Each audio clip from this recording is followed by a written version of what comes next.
I love you, Allah. I want you to pause for a moment and ask yourself, what does fasting truly mean to me? Is it just about skipping meals from dawn until sunset? Is it simply a test of endurance, pushing through hunger and thirst until we hear the call for Maghrib?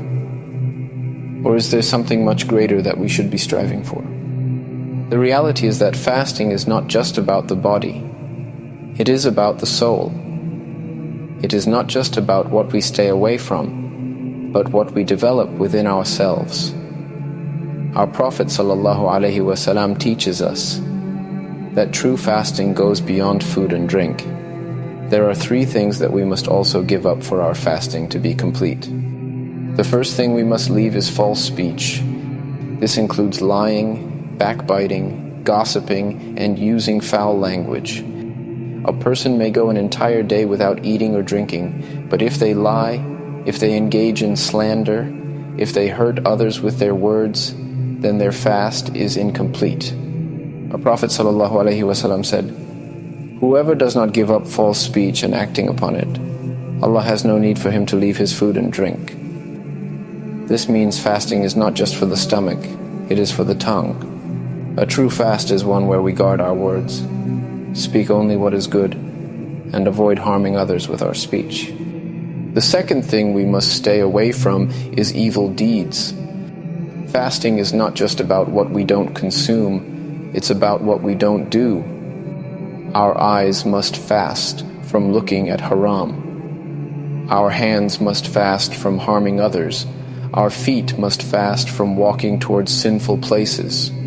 Ramadan is a time to purify ourselves, to break bad habits, and to reconnect with Allah. If we continue to sin while fasting, we are missing the true purpose of Ramadan. The Prophet ﷺ teaches us that fasting should flow through our entire being. It should be reflected in our actions, our choices, and our behavior. The third thing to avoid is ignorance and bad character. Ignorance is not just a lack of knowledge. It is knowing what is right and choosing not to follow it.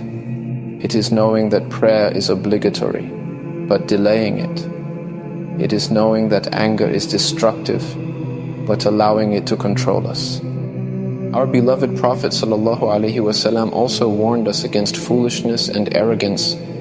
If someone argues with you, if someone insults you, what should you do?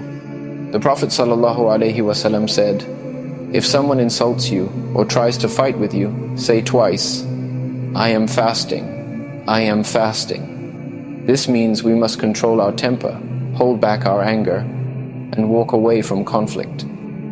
At the end of the day, my dear brothers and sisters, Ramadan is not about starving ourselves.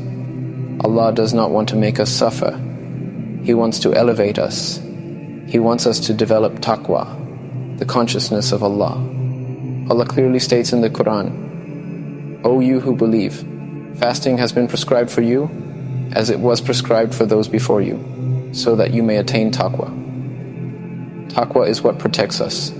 It keeps our hearts pure, our actions sincere, and our fasting accepted.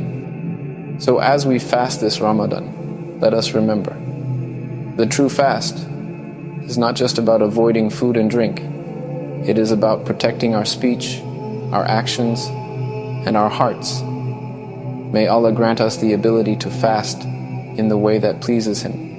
Ya Allah, make this Ramadan a turning point in our lives, where we leave behind our bad habits and emerge as better, more righteous servants of Yours.